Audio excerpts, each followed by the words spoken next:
Yeah, I don't know. This. Do we love? Honey, do you just need love? You're just a sweet puppy. Just a sweet dog. Oh. She's just, ignored. She gets no love. Right. No love at every all. puppy would lie to you and say, I get nothing. I get no love. Don't you see me? I'm old. I'm this old dog. I can't learn new tricks. I'm too old. Pretty girl. Too old to learn new tricks.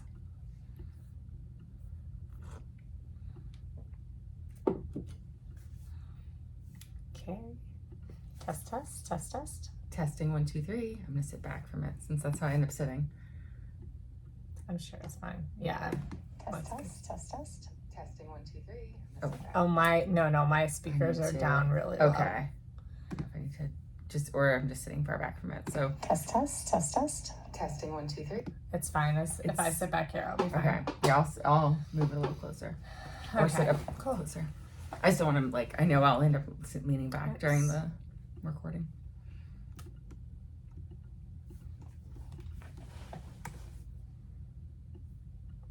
Yeah, it's at the same. It's at the middle. Perfect. Of them, yeah. Alrighty. Okay, here we go. Good morning, I guess. Good morning. It's morning. Yeah, I'm Liz. I'm Naomi. And we're the Ryan Galloway girls. And we're excited to be here. Yeah. We were just talking about what we're going to talk about today. Yeah, we've got a couple of things to talk about. But I think first we should update everyone who, doesn't follow you closely on social media on how things are going. With your pregnancy. Yeah, I'm 7 weeks. That's amazing. And 3 days, 7 weeks and 3 days. And tomorrow I get to go and see the baby again. Oh, yeah. You had your first ultrasound. I did, and I had my graduation from my IVF clinic, which is crazy because I have heard stories that some clinics don't graduate you until 10 weeks. But my clinic was oh, we see a heartbeat, bye. I was okay. That is so cool. And so graduation only cost me $500. Nice. And then you just go to your OB. And I just go to my OB. Oh my gosh. And I can imagine probably if your OB won't see you until 8 or 9 or 10 weeks, maybe the graduation would be really a lot more important, or staying with your IVF clinic would be a lot more important. But my OB was ready to see me at 7 weeks one day. That's good. And I was but my IVF clinic wouldn't see me until after 6 weeks and 4 days. That was the earliest. And I was do I need to go to the graduation? But then I was I really want to close the chapter. Right. So I spent $455 just to close the chapter there. And I'm really happy that I did, because I love my clinic. I love the doctors. I made the Dr. Udoff, who did my transfer, come in the picture. I haven't posted the pictures of graduation yet because I want to see the baby's heartbeat one more time. I'm superstitious. Aww. But I go tomorrow and I see her heartbeat. And it's funny because I kept trying for a while to say their heartbeat, and but then I let it slip her. And Brian, surprise, it's a girl. And it's funny because we had so few surprises, but then I didn't realize Brian was telling everyone that it's a girl and her name. Oh, okay. Well, there you go. So I will tell the podcast her name. Yay. Okay, so this is really, really exciting. So this is a long story. Get ready. What isn't a long story with the Ryan Galloway girls? So my dad, his mom and his birth father ran away and eloped. They, she's English, he was Czechoslovakian, and they ran away and they eloped in Ireland and then moved to the United States, knowing no one, and naturalized as citizens. And he joined the U.S. Army, and after my dad was born, he was killed in a training accident. And so my poor grandmother has these 2 babies. My dad is barely a year old. Oh my gosh. And she's here in the United States, and she is visiting Oklahoma, and she's going to live in Tennessee. So she's going to go back to Tennessee, and she's going to go home from Oklahoma, to Tennessee by way of Chicago, which is not the way you get to Tennessee from Oklahoma. Okay. But Chicago calls. So in Oklahoma, they're going to have a ball, and this British officer who's a bachelor is going to be there. He's a bachelor. This is a fairy tale. Yeah. And Chicago calls and says, don't come. We're sick and we don't want to get the little sick. So my grandmother goes to this ball and meets this British officer. And this British officer, John Stanhope Badley, he said that he thought he was going to be a bachelor for the rest of his life until the most beautiful creature he had ever seen walked into the room. Aww. And he was just smitten. And inside 10 months with letter writing, their courtship was via letters. They ended up getting married, and this bachelor officer who was 9 years older than my grandmother comes back to the UK with 2 children, and it's just like the most wonderful thing ever. So my dad's name was Richard Stanton Havelsky, and when they got married and they did everything, they switched the Stanton to Stanhope after my grandfather, and then added the Badley. And so I thought it would be really cool to, like, my grandfather was, like, seriously the best person in the whole world. Aww. Like, I loved my grandfather. I called him O-Pop, and, like, he was just the best. And I really was like, well, I don't have a little boy to name him John, so I will have our daughter's middle name be Hope after Stanhope. Yeah, so I love it. Her name is Addison Hope. And it's obviously so, like, perfect for what you've been through and the hope you've held on to, like, through this whole journey. We all need a little more hope in this world. That's right. So I love it. It's beautiful. And it's, like, such a fun middle name. And, like, yes. I'm not sure I'm not trying to offend anybody whose name is Hope. Right. Like, or whose daughter's name Hope. Right. But it's a little overdone. Like, I feel like it got very popular for a while. I don't know. I feel like it's hard to have a 4-letter first name. That's true, too. It's like, I don't know. I'm a nickname person. Right. You can't shorten it. So. Yeah. I mean, I guess, but Lila doesn't have it. Right. Lila's a 4-letter first name. True. Oh, man. True. I just my own niece. I'm just kidding. It is true. Like, it's really hard to pick a name and not feel like either it's too popular or it's too weird or it's too, like, yeah, it is so hard. But it's funny because I thought Addison was pretty popular. It is kind of, right? But people are like, Addison, that's strange. Not Madison? And okay, so that's good. It'll be you won't have like 10 Addies in her class because they do have like 10 Maddies in my daughter's school. Yeah. Like. Well, and I feel like it was a couple years ago. I don't know. It's right. We really liked the name Addison. We love like Addie for short. And like, you gotta do what you love. Addie Hope. And like it's cool because Brian's middle name starts with an H too, and like our boy so like our boy name was gonna have an H as a middle name. And we're like, oh my gosh, what if we of course we're dreamers.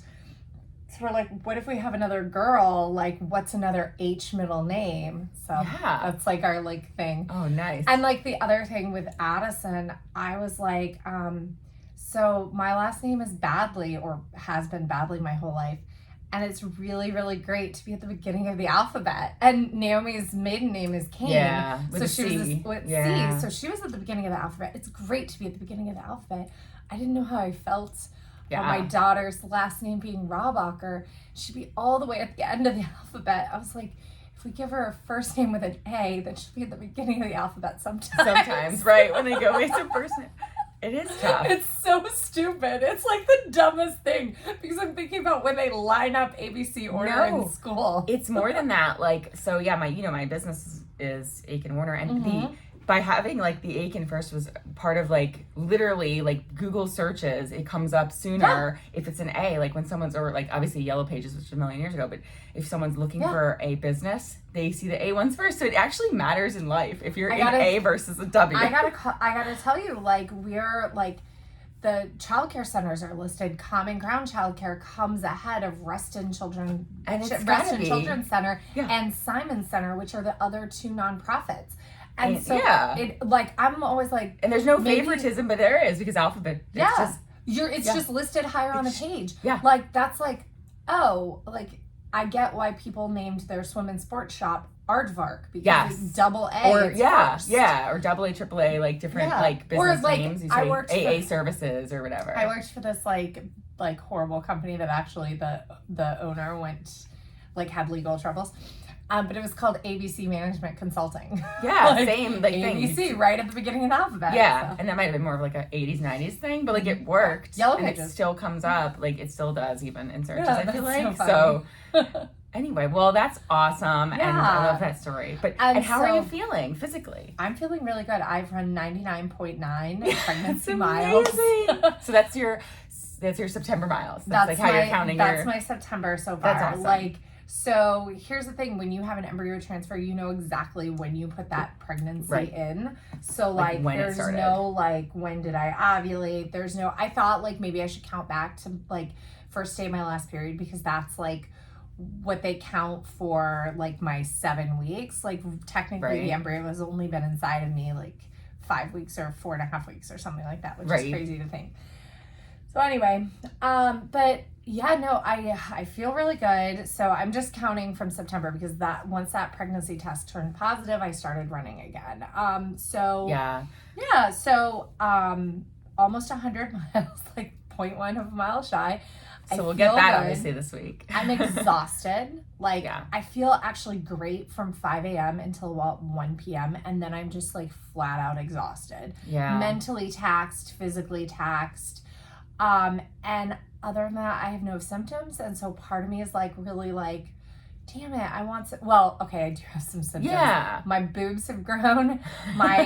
And also after 1 p.m., my belly sticks out. Well, like, even like you said, you're like pregnant. Uncomfortable sometimes. Yeah, like, in the afternoon. Like it's like a bloat, like a thing where you feel like full. Yeah. That's a very common symptom. Yeah, so I have that in the afternoon, and I was having heartburn. I'm not having heartburn anymore. That'll come and go, because like it'll get, I didn't have mine until like later, but I did have it early too with the digestive stuff. Yeah, and I would have it like just like when I'm hungry, I'd be like, oh, the heartburn, I should eat, and then it would go away. And so Brian's like, this is the weirdest heartburn I've ever heard, because like you're like sitting there eating spicy jalapeno stuff to get rid of it. And I'm like, it's just food. It just needs food. More reflux then or something. Like, your body's like trying to, it's basically telling you you're hungry and basically sending reflux symptoms. So, and you've had like the breathlessness. Yes. But that hasn't affected your running. Walking up hills is harder than running for me. Like, it's the funniest thing. Like, I literally, like, I cannot breathe when I try to go up a hill. Walking. Yeah. And then, but running, you've been feeling good. Yeah. I've still been struggling to keep up with you on our runs. So that's good. Well, I mean, that's just sometimes. That's just typical really. Liz running. I just hope that I can kind of keep it going. I do need to start cross training. Like, I'm starting to feel some like imbalances pop up, and like my cross training is not my favorite. But I've got to like start lifting again and start like taking care of like, I just feel like I'm running a little more on my right side, which is kind of always the case. Mm-hmm. And I just need to like balance that out. So. Yeah. I was like looking forward to getting some, double in yesterday after work. And then my foot was hurting. Oh, so no. I did get on the Peloton. It was fine. But I was like, no, why are you hurting again? Like, it's been so good for so long. And now I'm seeing PT and like, I have mega knots in my calf that she's working on the knots. She's working on my actual foot and giving me all kinds of things to try to strengthen the arch and, all that stuff. So I'm trying to work through all of that for the foot I saw it pop up on like memories yesterday of a year ago. That. Yeah, it was like how Strava gives you this run last year, and the run was titled "Testing the Foot." I was like, oh God. And it was a stroller run, and I was testing the foot. And I was like, oh, let me see what it said in there. And I saw the comments about the plantar and apparently tendonitis at the same time. It must have been the top. And I was just like, this is so depressing that like a whole year plus a couple months, and I'm still like in the same place I was with my foot pain. I know, but just think about but you're not in the same place. Like, it is getting better. Like, you're at the point where it was still getting worse. Yeah, and like February and March, it was getting a lot worse this year. It's so hard because I know that like the right thing might be to do is to take time completely off, but maybe it's not, and like it's so hard to know what to do. Well, just think you have my entire pregnancy to take off because I have already mapped out like from my due date, I've mapped 8 weeks off. Now I'll probably be induced a week early, so it's 9 weeks off. hopefully I won't need more. But even if I need more, I have 4 more weeks of like base building. Yeah. That can be moved before CIM training. So it's not that I'm a crazy person, but I like to plan things. Yeah. And I feel like for so long I've spent so much time not planning, running, and not like focusing. And not prioritizing that in your life. And not focusing on any of that. And I'm like, you know, I think it's really time for me to get excited about a plan. Now, here's the thing. I've planned a lot of races that have been just not happened. I've changed my mind or whatever. So I'm not saying like I'm planning this and then I'm definitely going to do this. Right. Like I will sign up for the race.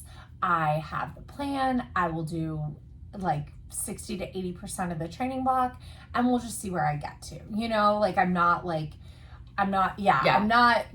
crazy about I'm just relaxed about performance and things like that. Good. I'm more like excited just to have something on the calendar and just to prioritize a little bit of myself. Yeah.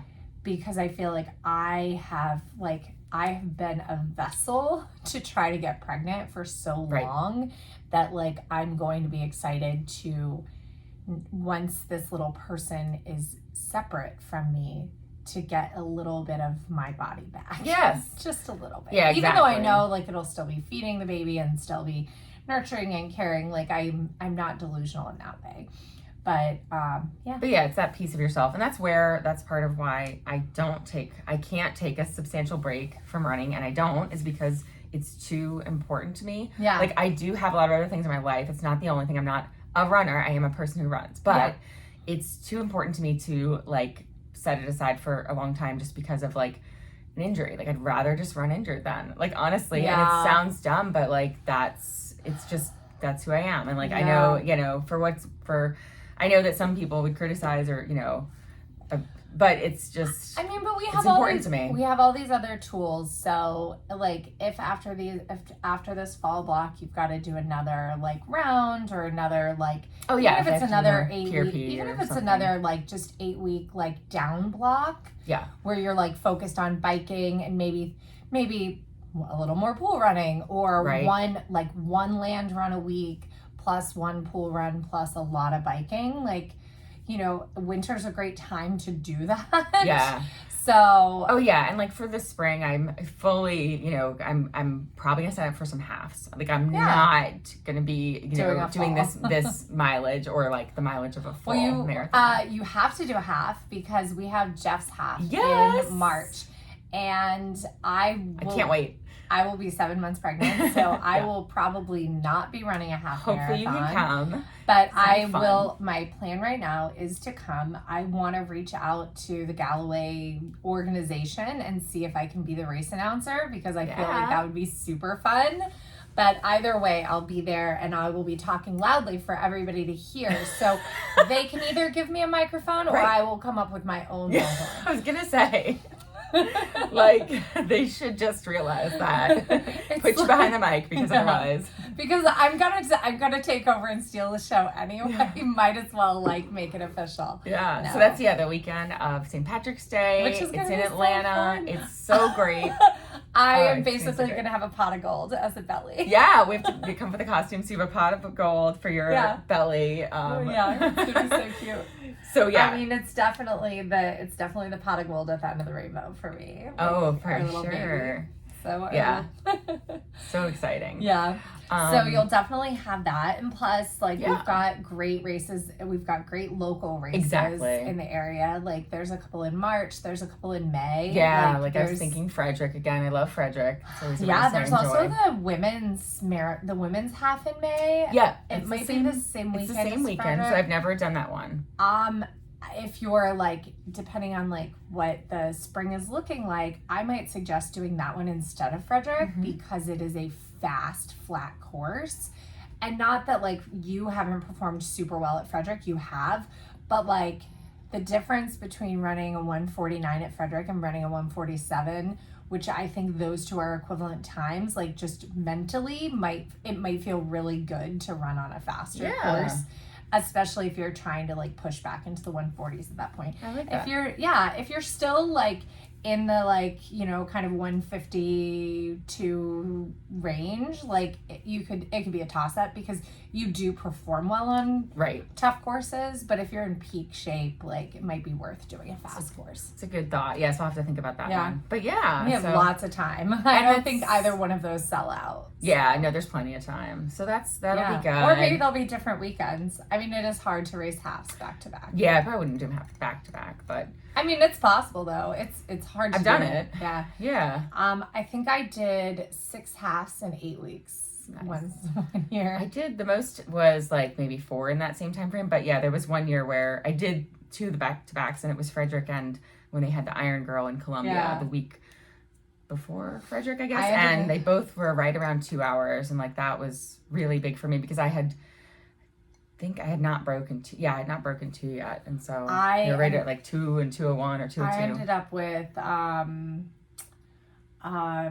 tendonitis in my ankle from doing like too much racing. Like just because it's a high volume of like fast running, and like especially like for me when like I've always run all my runs slow, so like then to like run race pace on a couple of runs like back to back, like that's a pretty high, pretty like big switch up. Yeah, and I think now I'm like even less. I'm older, and so back then I was able to do some of that without. We're smarter now. Too. Yeah, I was like 29 or 30, and like without regard to what I was doing, I was able to do some of that.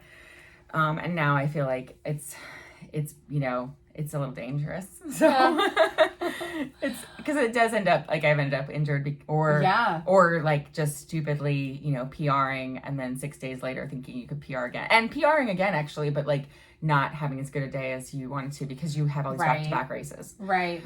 Like that's like the hard thing about racing is like race often because it's fun, but realize that if you're racing often, you're not going to see those times like drop all the time potential. And you're not going to be like perfectly rested for things, right? So like it's super fun to race often, but like you have to remember that okay, let's take a 5K time, a 26:30 and a 26:03 and a 27:01 and a 26:14 are all the same.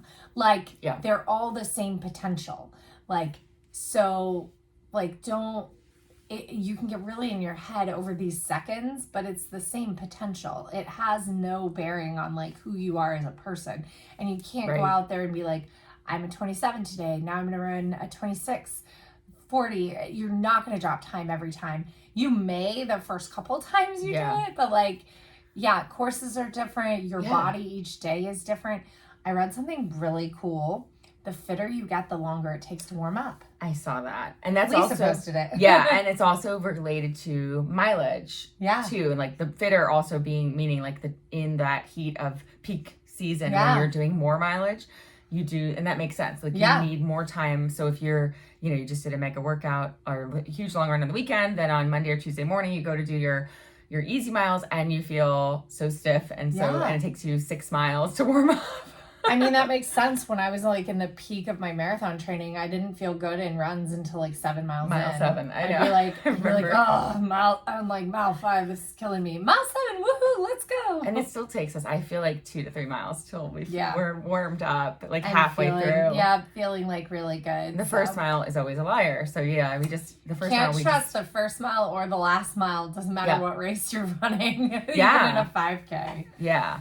Actually, so that's a good segue into one of the topics we want to talk about because we're talking about potential. Yeah. And so I feel like we haven't talked about some of the basics in a while. So one of them, you know, I wanted to mention was VO2 Max. And first of all, what is VO2 Max? I don't know if we've covered what it is.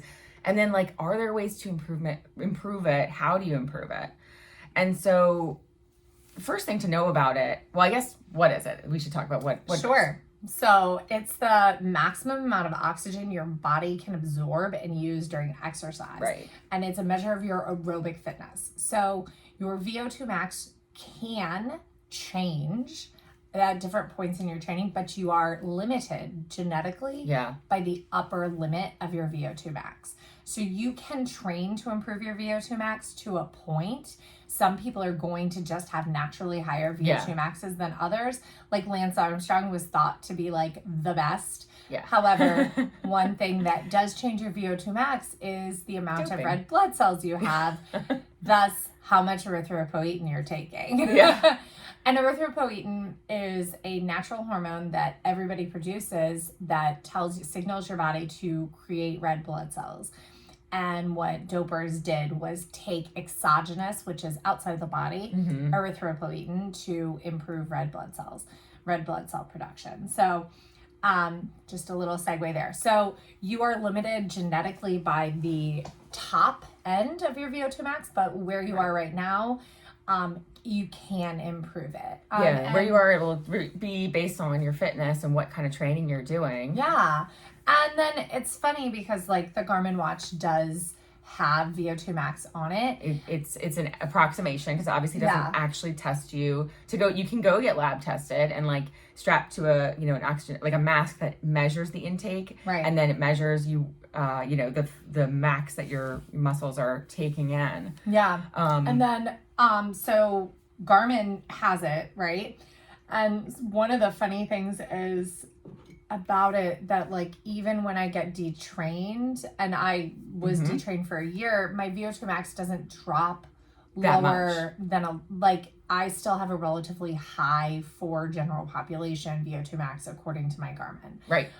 Which is cool. Which that's what kind of made me think of it was like we obviously have this amazing friendship, and it's our running friendship is like partially because we've run at the same pace. We can run at similar paces, right? But what really is interesting is that's limited by VO2 max, and we're always in the same VO2 max range. And then when we train together, obviously there is going to be a correlation because our VO2 maxes will be, you know, dependent on some of the training that we're doing. But there is a genetic component that like it's just who each of us like is. We're genetically matched, right? Exactly. in our VO2 max. Yeah, it is very cool. Because when you think about like finding a running partner who can actually keep up with you, or isn't too damn fast for you. Because I was thinking about like, I couldn't go out and run with my husband daily. Like it's, you know, because again, there's a mismatch on fitness, but it's a mismatch on VO2 max. Yeah. Well, you know, it's funny. I remember one of the girls that I was following, or that I follow on Rhonda,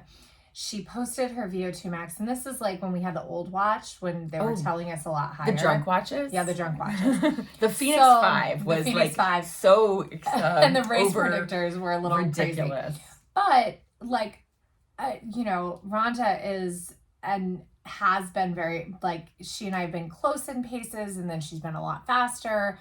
Like, when she posted, devotes time to her training. She posted her VO2 max one day, and mine was like 2 points. She was like, "Oh, I haven't seen 50 in a long time," and mine at the time was 52. And this is on the new watch, and I was like, interesting, because you can run faster times and have a lower VO2 max than somebody, because you're just pushing closer to your top end potential. It's just, if everything were to equalize, people with higher VO2 maxes should be able to have high, like, they're like on paper should be faster, but that's not always going to be the case because it's just one piece of the puzzle. Like, very true. Like, you also have muscle fiber typology, you have height, you have training volume, you have attitude. Mental attitude is huge in running. Like, absolutely huge. And mass on a bike. So like watts are calculation of not only your fitness and your VO2 max and all that, but it's also your mass and like weight. And so like all these things go together and go into coming up with like, your times, whether you're, you know, on a bike or running or whatever. But there are parameters, or there are perimeters. I don't know. There's sort of like there's a place that so my VO2 max doesn't vary much, even when I'm like, relatively detrained versus, you know, right now it's at 49, which is kind of, I think last year it was around that too. Like, I think the lowest I've seen mine is go down to 48, and then the highest I've seen it is go up to 54. Yeah. And I remember seeing 54 on my old watch, but I don't think I didn't get my new watch till right after I had Julian. So like I was in a place of detraining. And so I had the 6 when I ran CIM. Yeah. So that's like, again, like, because you were also reaching close to your potential, not really, because you still probably had a lot more potential, but like you we're training higher volume and training more. And so, you know, it's so crazy. So just a side note. I looked back at like my training in 2019. Yeah. And I did very okay, so I did the majority of my long runs very slow because I was running with other people. I didn't want to go by myself. So I was running with much slower people. And then I did my easy runs at like the 9:45 pace. And then every once in a while, I would just like run 2 or 3 miles at like a 7:10. And that was it. That was like all of my training. Like, and I did a couple of like, I did do hill workouts. That was something that I did. But I didn't do any mile repeats. Yeah. I didn't do even like weekday mile repeats. I would just do 3-mile blocks at 7:10. Right. I would do like 2 or 3 miles. So usually I would like warm up for 3 miles out, and then I do 2 miles at 7:10, and then 1 mile easy.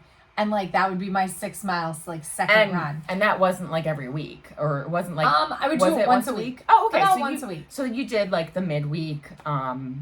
But it was or like I would run with Jill in the stroller, and we'd run like 8 something, and I would push the stroller. Right. Like, but I did very little like actual top end training. Right. You didn't do the big heavy mile repeats, which would be the 6x1, 8x1, 10x1, 12x1. But you didn't do that. I didn't do those, and I also didn't do like the kind of base threshold work of like the 4 to 5 mile repeats close to like 30 seconds off marathon pace, like not that full like minute off. But you did like 4, or I mean 2 instead of like 4. 2 or 3, so and I would just do a block. I would just do a block, but it was just crazy, like to think how little speed training, I did, and I still got that like 4% improvement from the spring, which is just it's really. But I did so much more volume. So Right, exactly. It's just interesting. It's so interesting how like training doesn't have to be perfect to improve. No, and really, it can be done different ways. But so can you improve your VO2 max? Obviously, like we said, there's going to be a limit on it. So how can you improve it? Oh, cool. So this is what's considered a good VO2 max for age. So excellent would be over 46. And that's for ages 40 to 49. Yeah. So if you are good, you're good if you're like 44 and up, really. If you're older, obviously it starts to go down. So like you're good in the 40 to 49 if you're 42 and up. Like, so, I mean, pretty much you want to be in the 40s or higher. Yeah, and every decade it's dropping like 1 to 2 points. That's very cool. Which is really interesting to think about, that when we were maybe...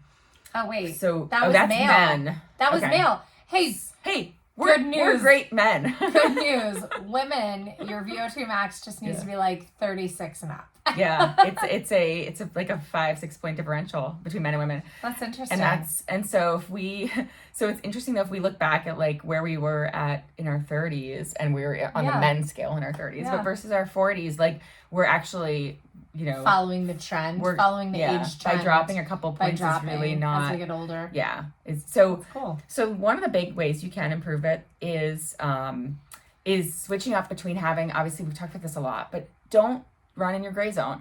Don't run in that middle, easy, comfortably hard zone for your heart rate or for your pace. You need to find the other edges. You need to find your easiest paces and your harder intensity paces. So you want to be like at both ends of the spectrum, that low aerobic base and then that high intensity sprint anaerobic work.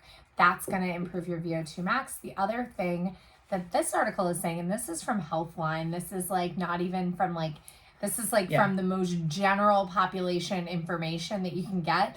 Switching up aerobic activities in a single workout. Start with cycling, then swimming, then running, and so on. Rest in between each activity. So do a triathlon every day. Yeah, but basically, remember when we did that like land run and then went to pool running? I'm like, maybe we need to do some more of that. Yeah. Like, where we like go for a little, because that might also be easier. We spent 2 hours. Oh, yeah, we spent 2 hours in the pool this weekend.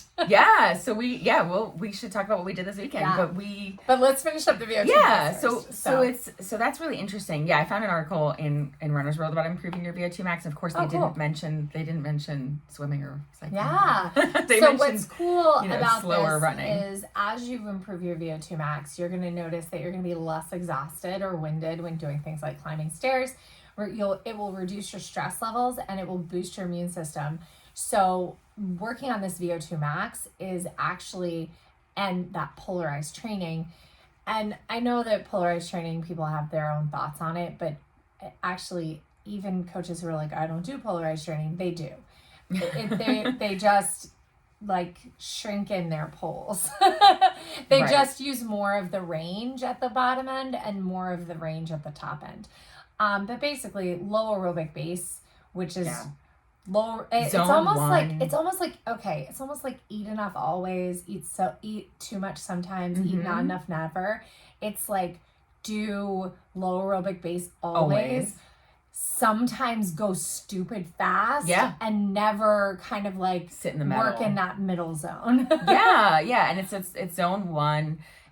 So if you've got heart rate capabilities on your watch or whatever, it's finding your zones and figuring out, staying in zone 1 for a lot of your training. I still see too many people thinking that it's okay to have their heart rate at like 165 the whole time or 170. At our age, it means that they're kind of high up there in their range. Like, I mean, unless you have a heart rate like mine. No, but like most, I'm talking about people who are normal. But even still, like when we average runs, like I'm still averaging 155 on our easy runs. And you're like 12 beats or something higher than most people. Yeah. So that's like the same as like a 140. Yeah. Yeah, so I feel like, again, that's, what I still see a defect in people thinking that they were staying in their lower zones. And unless they do have a truly high, which, again, is a real outlier, like Liz, if you do see 205 sometimes, then okay, then I'm not as, I don't think you're hitting too high in at 160. You can also ask yourself, how tired do I feel after this? I mean, obviously, the answers, how tired do I feel after this? Okay, was it because I didn't fuel enough after all of that? But with all things done, with the fueling, with everything, if you're needing to sleep after long runs or take rest the whole day, unless it was a hard workout, there's something wrong with what you did. Not that it's bad to after a long run to kick your feet up on the couch, but if you're falling asleep, it might have been too hard. You should have the energy to go on with your day. And I used to go for 7 and 8 mile long walks on days that I had long runs because I still had the energy. Well, that's now good. I sleep. Well, but baby I'm growing sleep. A human. Yeah.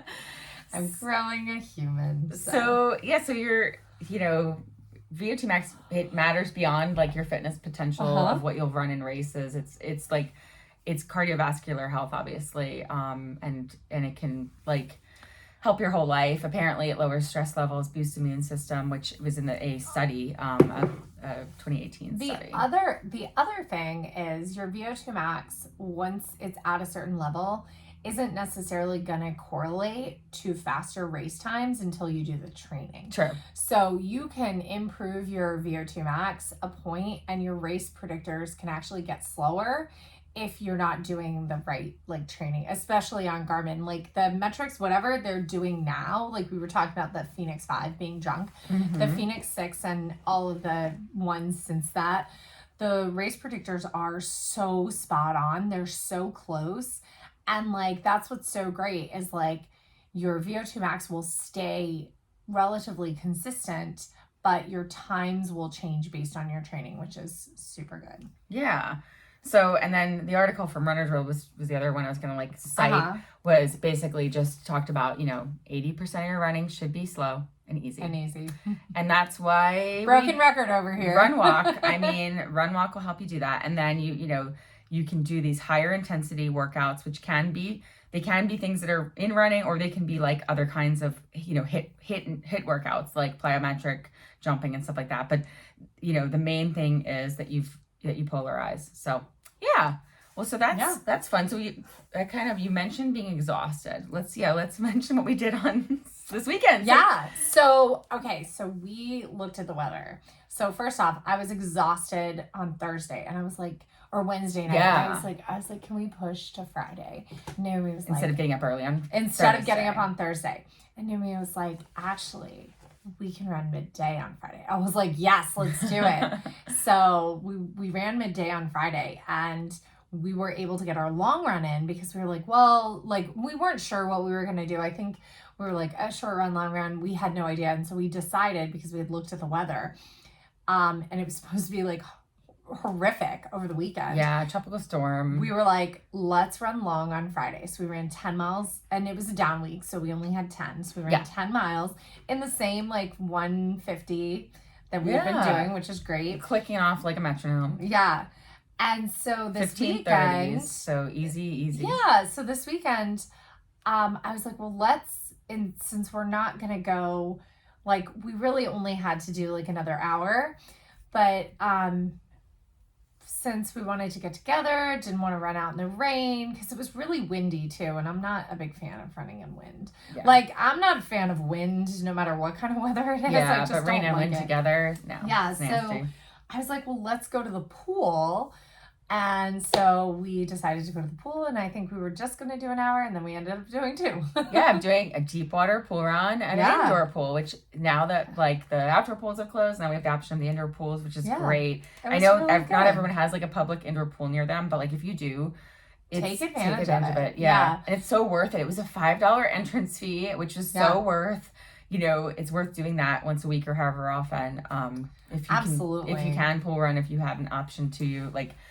If it seems like something that makes sense to you, which it does for us, again, because it's a lower impact thing. Yeah. Obviously, it's like no impact for my foot. It's better for you. Part of like just I am kind of like, I get something in my head and I'm like, okay, it's my mission to like prove this. Like, I really want to see how much pool running can really be long term used instead of land running, especially as we get older, because here's the thing, if we stay like used to doing an hour a week in the pool, right? And we have the time to add another hour somewhere else, like, is it possible to get the base mileage up really high with a huge reduction in injury risk by having a portion of it in the pool? Like, and where is that like pivot point for the pool? Like, I just don't think I'm gonna have the time to be able to get 200 miles on land in ever a month, like 50-mile weeks. I don't know. But if I did, like, I don't know.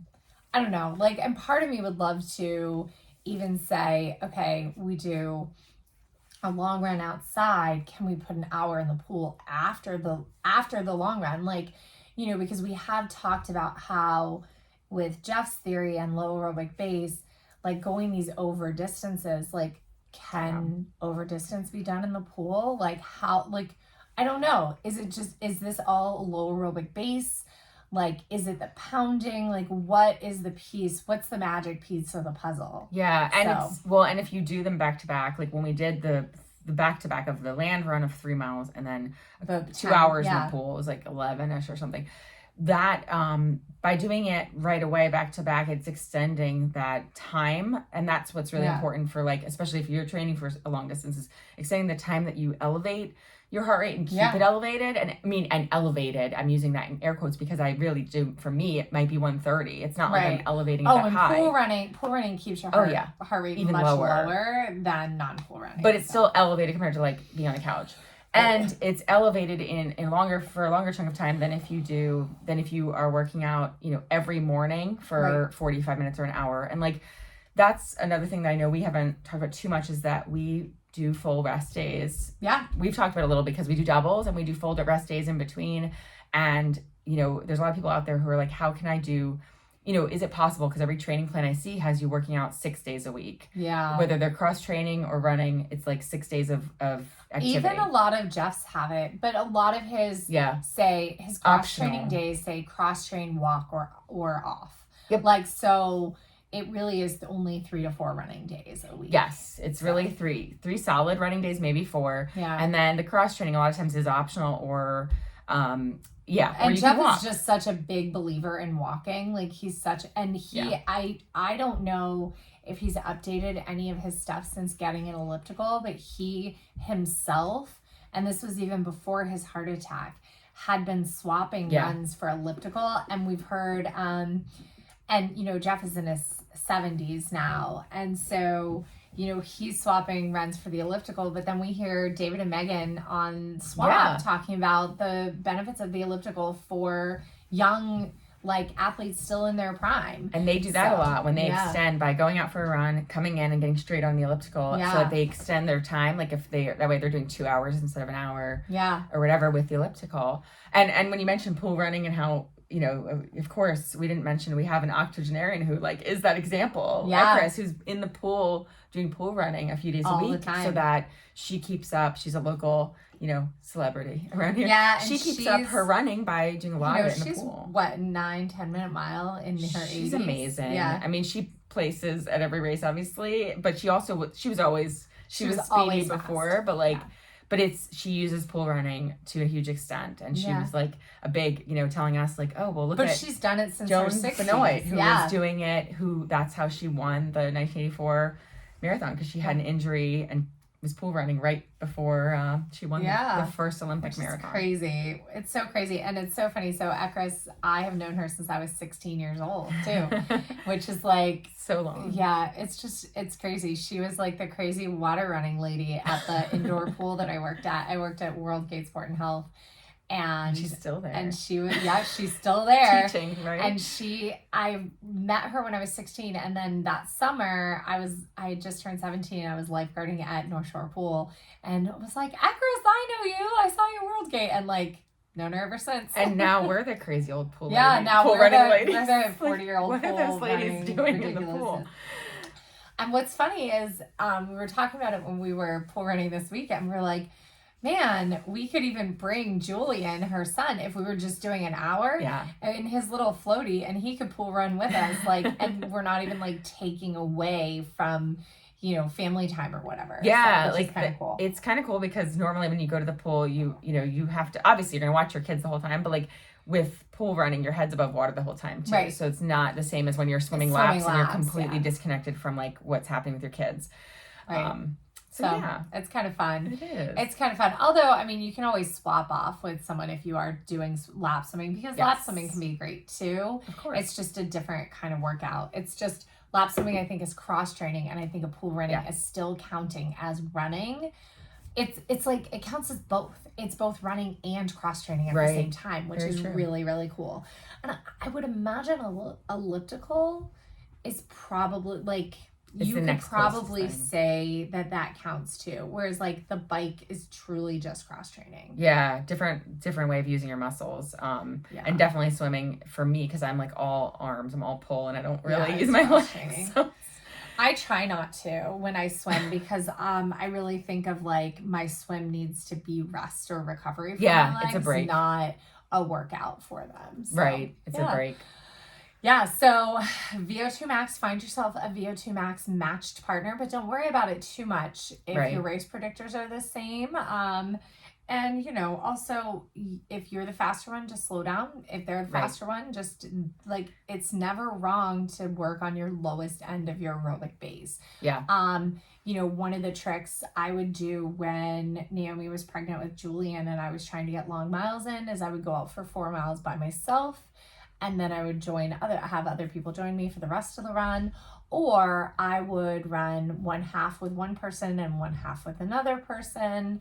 So there's ways to kind of like build things in. Or I'd run with a group and then I would like do like a 1 mile surge and then run back so I could still be with the group, but my surge would take me a lot further. So. And if you've got, you know, a group of friends and they're faster than you, you know, use them on your days where you can like use them as a rabbit on the days that don't maybe run with them every day. But like that was amazing when we trained with Lauren and she would just keep up with us on was our more of an easy pace for us and it was hard for her. She kind of did opposite of us. Like on our easy runs, those were her really hard, intense runs.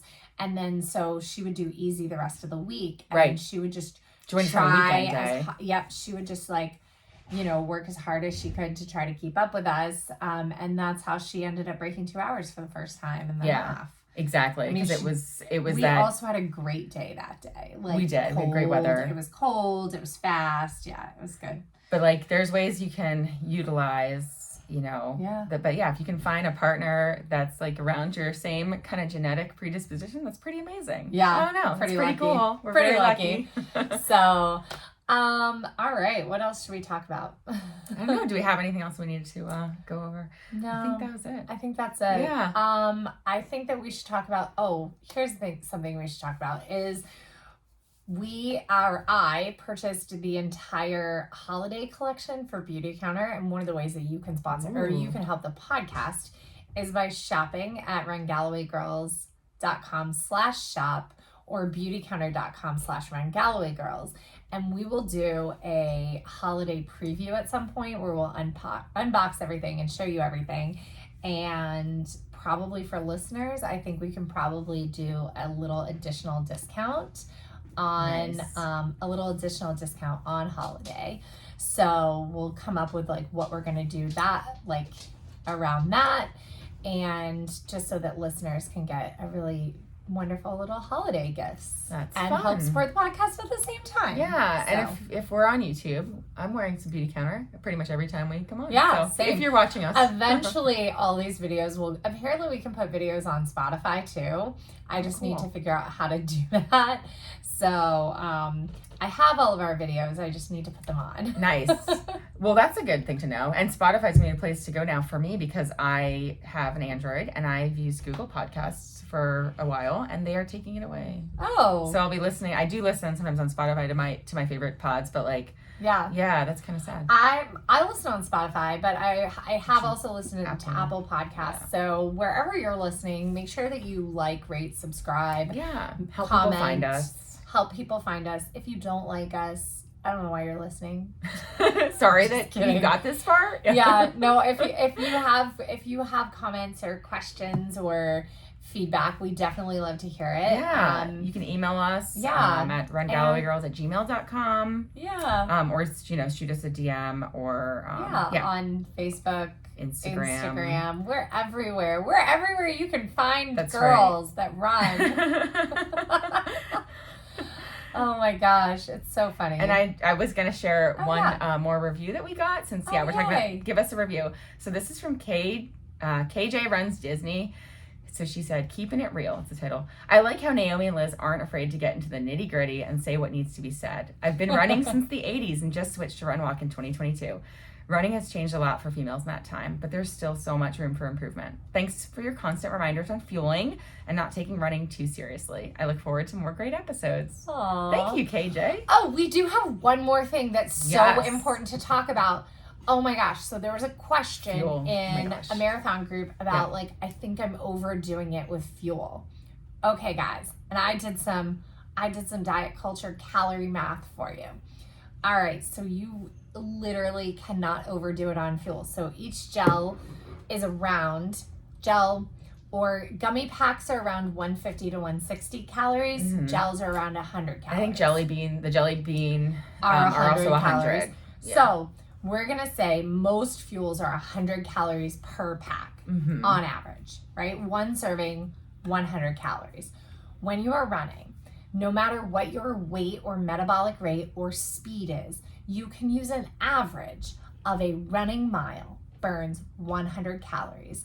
And 1 hour of running is approximately, no matter if you're only doing 5.5 miles or 4 miles, 4.5 miles or 7 miles, 1 hour is approximately 600 calories.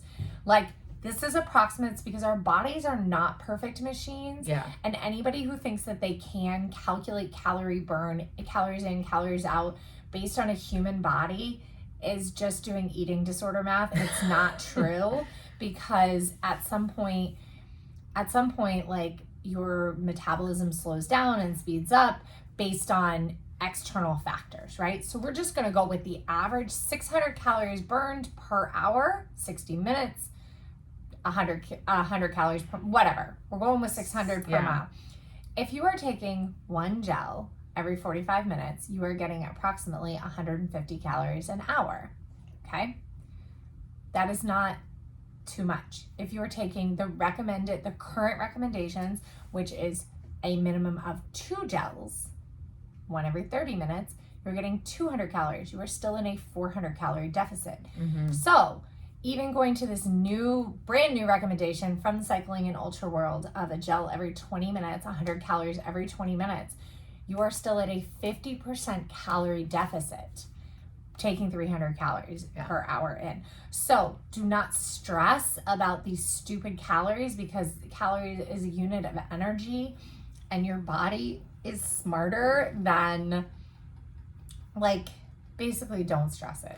And you can't overdo it. There's no such thing. I think you would throw up before you could overdo it. Right. Like, I really do. But if you're nauseous and you're going to throw up, it's probably because you didn't take enough fuel. True story. So, you didn't fuel early enough to keep your GI system on. Yeah. So that is my calorie math for you. Yeah. I did that while we were out running this week, and I was like, yep. So, don't stress about taking more. More is better. Yep. And you're going to figure out what works for you. The big hard problem is a lot of races don't allow packs. And where do you carry it? Right. So, I mean, there's a good April Fool's joke in there, like a fake bra with like fake boob full of calories in it or something. There's some Fool's a couple of gag. Gel padded bras, and it's actually gel, and you just slurp it up with a big straw. Yeah, we'll have to come up with something, but for now, so pack your pockets and just bring that fuel with you, and take it and try it. Like, that's the goal. That's been our goal lately, is like, eat all the fuel you bring with you on the run. And like, if you fail, that's how you know whether you had a good or bad run that day, is did you pass or fail eating all the fuel. And bring enough. We have run into issues where we're like, oh, I'm wow, hungry. We didn't bring enough even. Yeah. You know, like, we went out for 10 miles, which was about 2 hours for us. And I think we each brought 1.5 packs of fuel, and and we had the honey stinger, so they're 160 calories each. So that was a total of 300. We probably should have had one more pack each. Like, you know, should have eaten more. But we did, and we're good about, like, we'll eat the Nature's Bakery, like 200 calories right before we leave. Yeah. So, you know, that is kind of counting towards, you can eat that right when you start running, or you can, if you eat that, like, literally while you're walking out the door, or like, sometimes drive I'll bring to meet you mine on the for run. the first, like during the first mile, I'll have something. Yeah, so that'll count towards our total. Yeah. So, as always, eat enough. Yeah. And we hope that you like this episode, and don't forget to help support the podcast. There's also some on-demand shirts that you can buy, but that's rungallowaygirls.com/shop. Yeah. Thanks as always for listening. All right. We will see you later. Bye. Bye. Oh gosh, how do I stop it? There we go. Bye.